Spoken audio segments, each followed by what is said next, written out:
Curiosidades del mundo antiguo.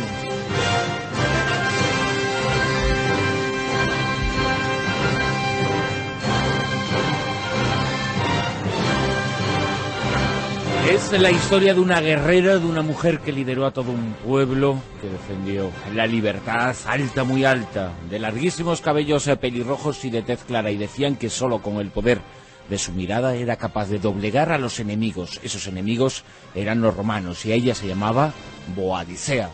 Y hablamos sobre esta mujer con Ignacio Monzón, nuestro historiador cabecera. Ignacio, muy buenas. Muy buenas noches, Bruno, muy buenas noches, Gijón. Y qué placer estar en estas tierras célticas, ¿verdad? Estas tierras tan romanizadas, ¿no?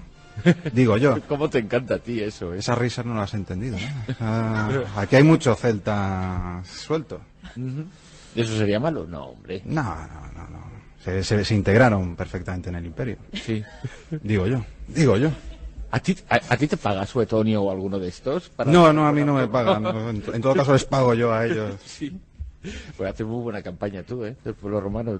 Es que Berlusconi y yo pues, tenemos una relación. Igual es por eso. Bueno, háblanos de esta mujer. Primero nos situamos en el contexto histórico. Hablaba al comienzo del programa, hace aproximadamente 2000 años. Un poquito más, un poquito menos. Un poquito menos. Pero para situarnos en la época de Cristo, cuando los romanos llegan a las islas y quieren, pues expandir sus dominios y sus territorios hasta allí. Sí, porque era una especie de tierra problemática, estaba en uno de los confines del imperio, no era especialmente atractiva, no tenía grandes ciudades, no tenía demasiadas riquezas.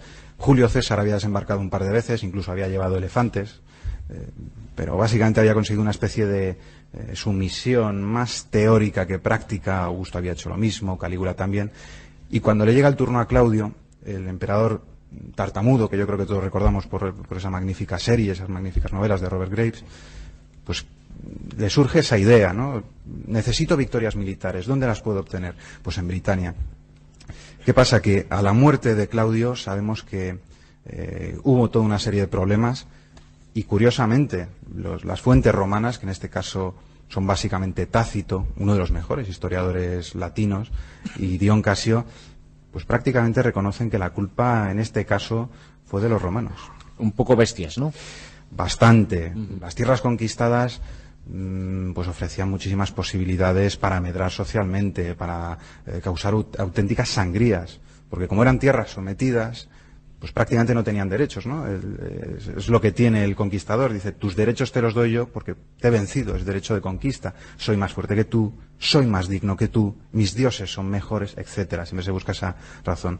Entonces se les exigían una serie de impuestos, una serie de prestaciones, se les expulsaba muchas veces de sus tierras y eso empezó a causar un enorme malestar. Y ya a mediados del siglo I de nuestra era, empezó a ser patente que se empezaba a gestar un enorme odio hacia los romanos. Y una mujer lidera y encarna ese odio y lidera todo un ejército para hacer frente a los romanos. Que ha sido, sobre todo a partir del siglo XIX, un auténtico símbolo como lo ha sido Vercingetorix, ¿no? En las Galias ha sido, incluso la reina Victoria se quiso asimilar a esta reina, porque además era la personificación de que una mujer podía llegar a liderar a grandes hombres. Evidentemente para los romanos, si tu jefa es eso, es una mujer, es que tú eres un nenaza, ¿no? Es esa mentalidad machista, pero que existía en esa época.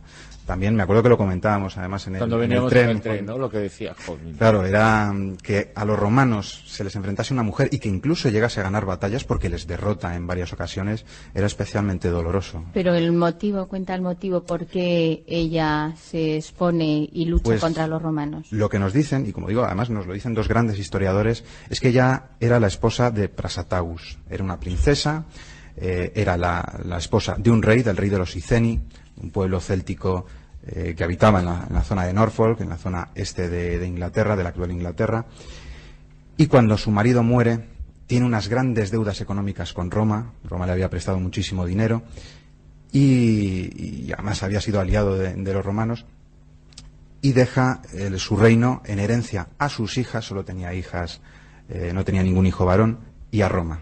Son coherederos, tanto Roma como las hijas. ¿Qué pasa? Que los romanos exigen el pago de las deudas y Boadicea no puede pagar.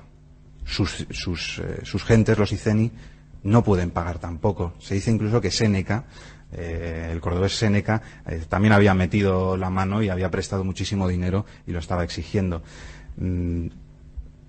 Otra de las posibilidades es que a los romanos eso de que una mujer gobernase en un lugar, pues como que no le gustaba. Entonces declararon el testamento inválido y declararon también que el reino de los icenos era propiedad del mundo romano. Cuando Boadicea protestó, porque protestó públicamente, era una princesa, tenía derecho a ello, fue azotada, lo cual, digamos, en cualquier persona puede ser algo humillante, pero en alguien de sangre azul era como el doble o el triple, era aún más grave, y sus hijas fueron ni más ni menos que violadas.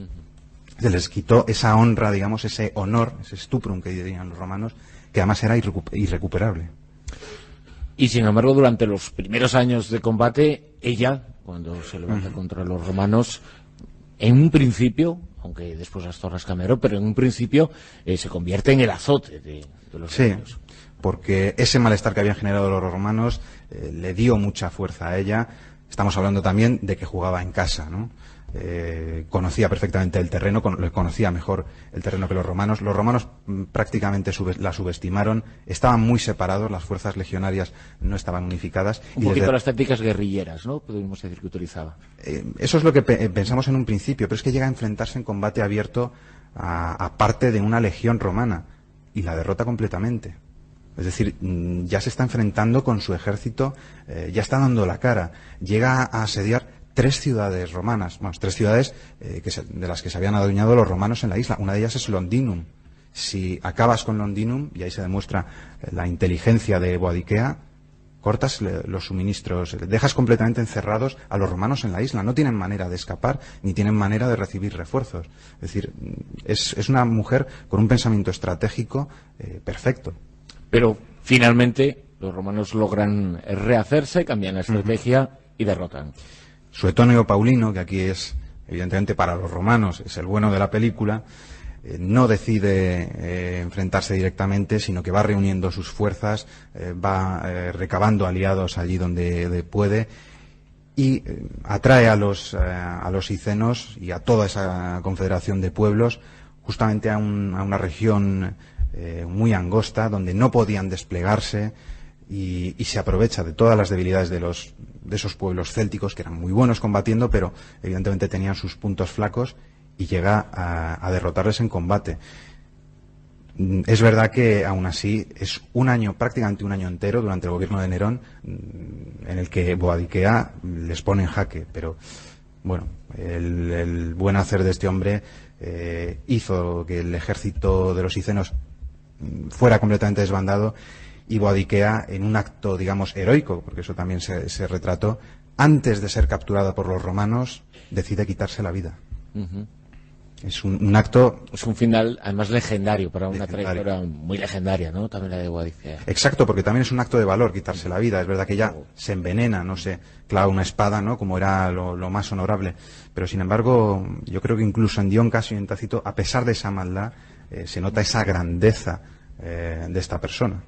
Y al igual que en el caso, por ejemplo, que nos comentabas de Vercingetorix, ha quedado entre los arquetipos británicos un recuerdo de esta mujer. Sí, como digo, ya la reina Victoria quiso ver en ella pues esa típica imagen que se ha dicho siempre de que los británicos, nadie ha podido conquistar Gran Bretaña, los romanos sí pudieron, ¿no?, durante 400 años, pero que Napoleón no pudo con ellos, que era esa isla, ¿no?, aislada completamente, y es lo que se decía en época de la reina Victoria, el león de los mares, ¿no? El mismo Poseidón entregaba el dominio de los mares a Britania. Hay esculturas de Boadicea, se hicieron con un gusto además excelente, muy aparente, como una de las grandes virtudes británicas, donde no solo los hombres eran capaces de enfrentarse al enemigo, sino que las mujeres, es decir, todo el Reino Unido, de alguna manera, estaba unido siempre contra el invasor. Mañana La Rosa de los Vientos estará también aquí en Gijón, pero cambiamos de escenario. Estaremos en el Jardín Botánico. Allí todos los temas del programa del domingo por la noche, madrugada de lunes, entre ellos la tertulia, y en la tertulia estará también Ignacio Monzón. Muchas gracias. Gracias a vosotros.